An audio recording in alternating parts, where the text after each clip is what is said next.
শ্রীমদ্ ভগবদ গীতা, গীতা তৃতীয় অধ্যায়, কর্মযোগ, শ্লোক সংখ্যা ৯। এই শ্লোকের সম্পূর্ণ বিস্তারিত ব্যাখ্যা।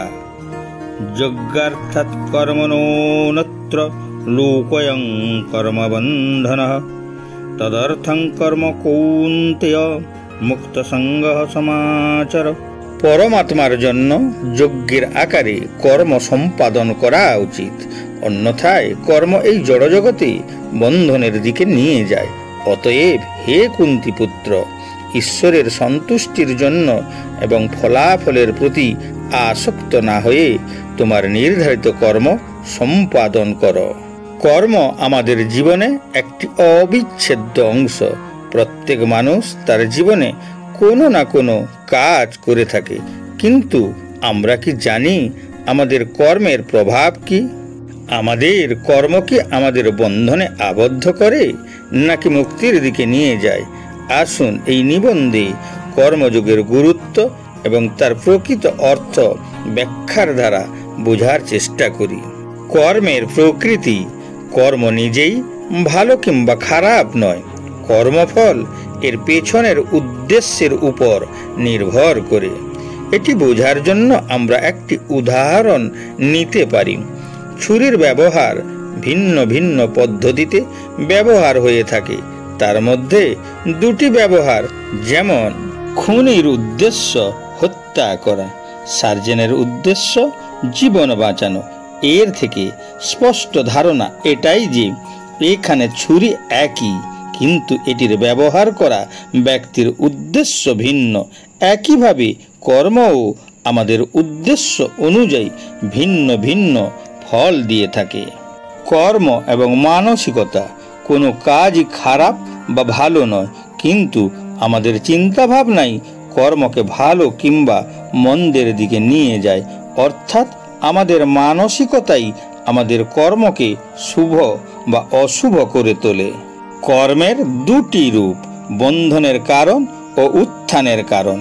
বন্ধনের কারণ ইন্দ্রিয় আনন্দ এবং অহংকার তৃপ্তির জন্য করা কর্ম। উত্থানের কারণ ভগবানের সন্তুষ্টির জন্য যোগ্য আকারে সম্পাদিত কর্ম। কর্মের প্রয়োজনীয়তা।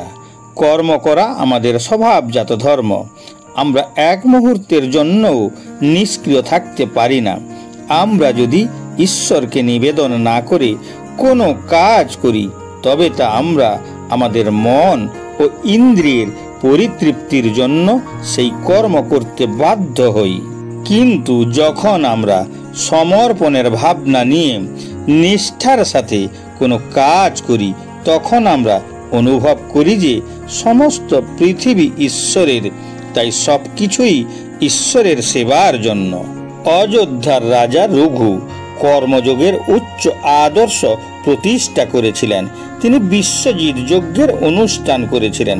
তাতে তিনি তার সমস্ত সম্পদ দান করেছিলেন। সবিশ্বজিতম আজবে যজ্ঞ সর্বস্ব দক্ষিণম আনন্দ বিসর্গায় সন্তাবারিমোচামইব।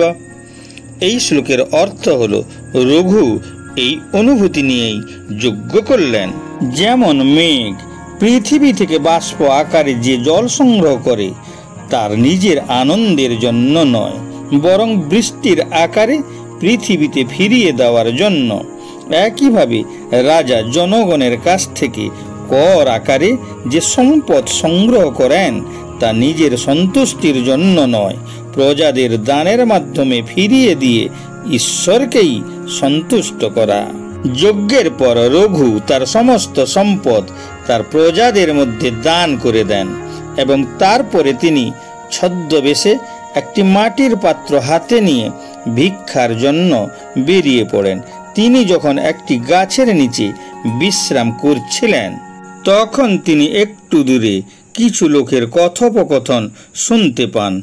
তারা নিজেদের মধ্যে আলোচনা করছিলেন, আমাদের রাজা অত্যন্ত দানশীল, তিনি তার সর্বস্ব প্রজাদের মধ্যে দান করে দিলেন। রাজা রঘু তার প্রশংসা শুনে তিনি খুবই দুঃখ পেলেন। তিনি আলোচনাকারীদের কাছে গিয়ে জিজ্ঞাসা করলেন, আপনারা কি আলোচনা করছেন?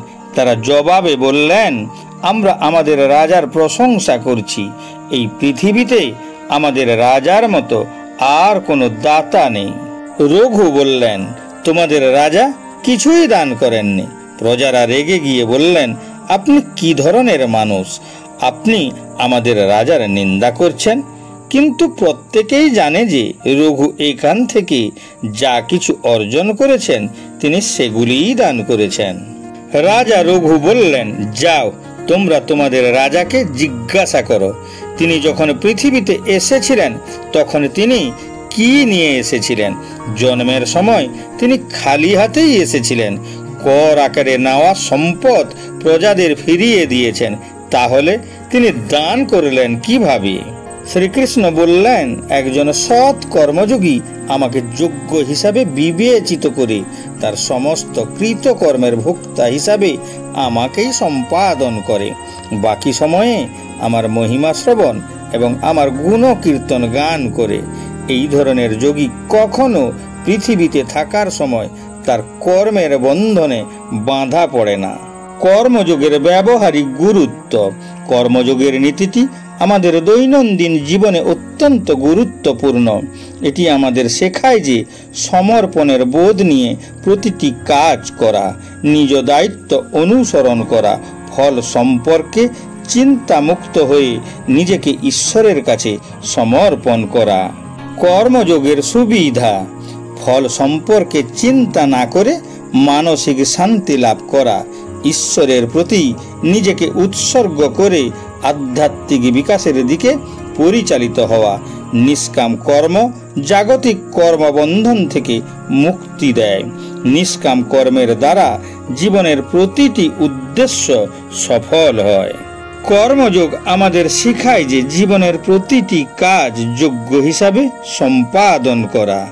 এটি আমাদের দায়িত্ব পালনের পাশাপাশি একটি উচ্চ আধ্যাত্মিক লক্ষ্যের দিকে পরিচালিত করে। কর্মযোগের শিক্ষা গ্রহণের মাধ্যমে আমরা কেবল আমাদের ব্যক্তিগত জীবনে সাফল্য অর্জন করতে পারি তা নয়, সমাজ ও বিশ্বের কল্যাণেও অবদান রাখতে পারি। আমাদের অবশ্যই মনে রাখতে হবে যে আমাদের ক্রিয়াগুলি কেবল আমাদের চরিত্র তৈরি করে এবং আমাদের ভবিষ্যতের আকার দেয়। অতএব প্রতিটি পদক্ষেপ সাবধানে এবং উৎসর্গবোধের সাথে পদক্ষেপ করা উচিত। কর্মযোগের এই শিক্ষা গ্রহণ করে আমরা আমাদের জীবনকে কিছুটা তৈরি করতে পারি, যা আধ্যাত্মিক অগ্রগতির দিকে আরও এক ধাপ এগিয়ে নিয়ে যায়।